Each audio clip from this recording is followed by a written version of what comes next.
Sir ಈಗ ಮಹಾನಗರ ಪಾಲಿಕೆ ನೌಕರರು ಫ್ರೀಡಂ ಪಾರ್ಕ್ ರಾಜ್ಯಾದ್ಯಂತ ಪ್ರತಿಭಟನೆ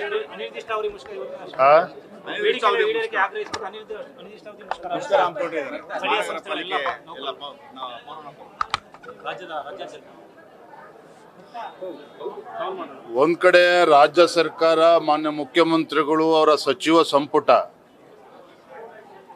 ಕೊಟ್ಟಂತ ಭರವಸೆಗಳನ್ನ ನಾವು ಈಡೇರಿಸಿದ್ದೇವೆ ಅಂತ ಹೇಳಿ ಅವರಿಗೆ ಅವರು ಶಬಾಷ್ಗಿರಿಗಳನ್ನ ಕೊಡ್ಕೊಳ್ತಾ ಇದ್ದಾರೆ. ಆದರೆ ವಾಸ್ತವಿಕ ಸತ್ಯ ಏನಪ್ಪಾ ಅಂತ ಹೇಳಿದ್ರೆ ಇವತ್ತು ಮಹಾನಗರ ಪಾಲಿಕೆಯ ವಿಚಾರದಲ್ಲಿರ್ಬೋದು, ಇವತ್ತು ಏನು ಬೀದಿಗಳದ್ದು ಹೋರಾಟಕ್ಕೆ ಪ್ರತಿಭಟನೆ ಮಾಡ್ತಾ ಇದ್ದಾರೆ. ಲಾರಿ ಮಾಲೀಕರ ಸಂಘಟನೆ ಹೇಳಿಕೆ ತಾವು ಗಮನಿಸಿದ್ದೀರಿ.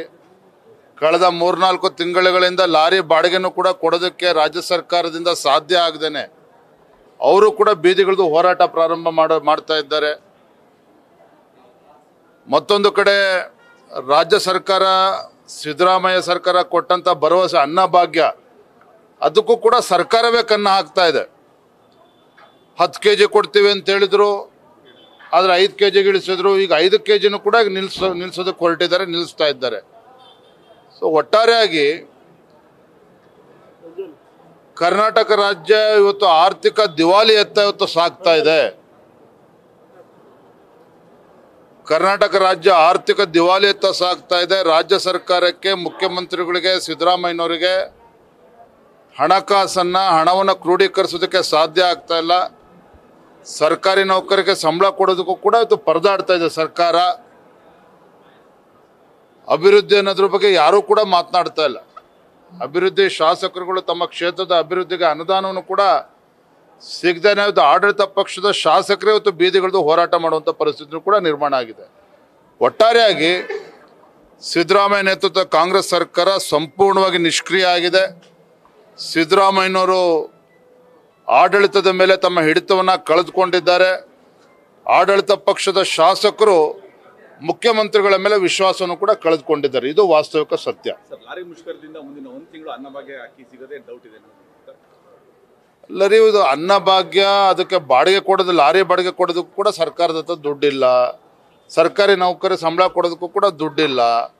ಇದರ ಸತ್ಯವನ್ನ ಬಸವರಾಜ ರೆಡ್ಡಿ ಅವರು ಇವತ್ತು ಯೋಜನೆಗಳನ್ನ ನಿಲ್ಲಿಸಬೇಕಾಗ್ತದೆ ಅಂತೇಳಿ ಬಹಿರಂಗವಾಗಿ ಕೂಡ ಹೇಳಿರುವಂಥದ್ದು. ಹಾಗಾಗಿ ಅವ್ರು ಸುಮ್ಮನೆ ಹೇಳಿರೋದಲ್ಲ ಬಸವರಾಜ ರೆಡ್ಡಿ ಕೂಡ. ಸೊ ಆರ್ಥಿಕವಾಗಿ ಸಂಪೂರ್ಣವಾಗಿ ಸಂಕಷ್ಟದಲ್ಲಿ ಕರ್ನಾಟಕ ಸಿಲುಕಾಕೊಂಡಿದೆ. ಸರ್, ಕ್ರಿಕೆಟ್ ಕಾಲ್ತೊಳಿದ ಪ್ರಕರಣ ಸಂಬಂಧ ಕೊಹ್ಲಿ PA ಅವಸರ ಮಾಡಿದ್ದಕ್ಕೆ ಆಗಿದೆ. ಏನಂದ್ರೆ ಸಿದ್ದರಾಮಯ್ಯ ಅವರ ಮೇಲೆ ಕೊಹ್ಲಿ PA ಅವರು ಅವಸರ ಮಾಡಿದ್ರು. ಇವತ್ತೇ ಕಾರ್ಯಕ್ರಮ ಮಾಡಬೇಕು ಅಂತ ಹೇಳಿ, ಹಾಗಾಗಿ ಕಾಲ್ತೊಳಿತಾ ಇದೆ. ಸ್ವತಃ ಮುಖ್ಯಮಂತ್ರಿಗಳು ಟ್ವೀಟ್ ಅನ್ನ ಮಾಡಿ ವರದಿ ಬಂದಿದೆ. ಇವತ್ತು IPL RCB ಟೀಮಿಗೆ ನಾವು ಸನ್ಮಾನ ಮಾಡ್ತಾ ಇದ್ದೇವೆ, ತಾವೆಲ್ಲರೂ ಬರಬೇಕು ಅಂತೇಳಿ ಅವರೇ ಕರೆಯನ್ನು ಕೊಟ್ಟಿರುವಂಥದ್ದು. ಸತ್ಯವನ್ನ ಮರೆಮಾಚಿ ಕೇವಲ RCB ಟೀಮ್ ಮೇಲೆ, KSCA ಮೇಲೆ ಹೇರ್ತಕ್ಕಂಥ ಒಂದು ಷಡ್ಯಂತ್ರ ಕುತಂತ್ರ ಇದರಿಂದ ಇದೆ.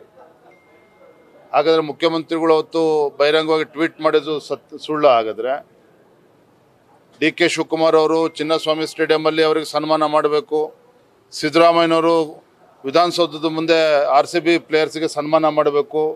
ಇವರ ಏನು ಪ್ರತಿಷ್ಠೆ ಇತ್ತಲ್ಲ, ಪುಕ್ಕಟೆ ಒಂದು ಪ್ರಚಾರವನ್ನ ಗಿಟ್ಟಿಸ್ಕೊಳ್ತಕ್ಕಂಥ ಒಂದು ಚಟ ಏನಿತ್ತಲ್ಲ ಮುಖ್ಯಮಂತ್ರಿಗಳಿಗೆ, ಉಪಮುಖ್ಯಮಂತ್ರಿಗಳಿಗೆ, ಇವರ ಹಠಕ್ಕೆ ಬಿದ್ದು ಏನು ಕಾರ್ಯಕ್ರಮವನ್ನು ನಡೆಸಿದ್ರು ಅದ್ರ ಪರಿಣಾಮನೇ ಇವತ್ತು ಕಾಲ್ ತುಳಿತ ಆಗಿರುವಂಥದ್ದು. ಹಾಗಾಗಿ ಮುಖ್ಯಮಂತ್ರಿಗಳು ಅವರ ಜವಾಬ್ದಾರಿಯಿಂದ ನುಣುಚ್ಕೊಂಡು ಮತ್ತೊಬ್ಬರ ಮೇಲೆ ಇವತ್ತು ಆರೋಪವನ್ನು ಮಾಡ್ತಾ ಇದ್ದಾರೆ. ನ್ಯೂಸ್ ಫಸ್ಟ್ ನಿರ್ಭೀತಿಯಿಂದ ನಿಮ್ಮ ಪರವಾಗಿ.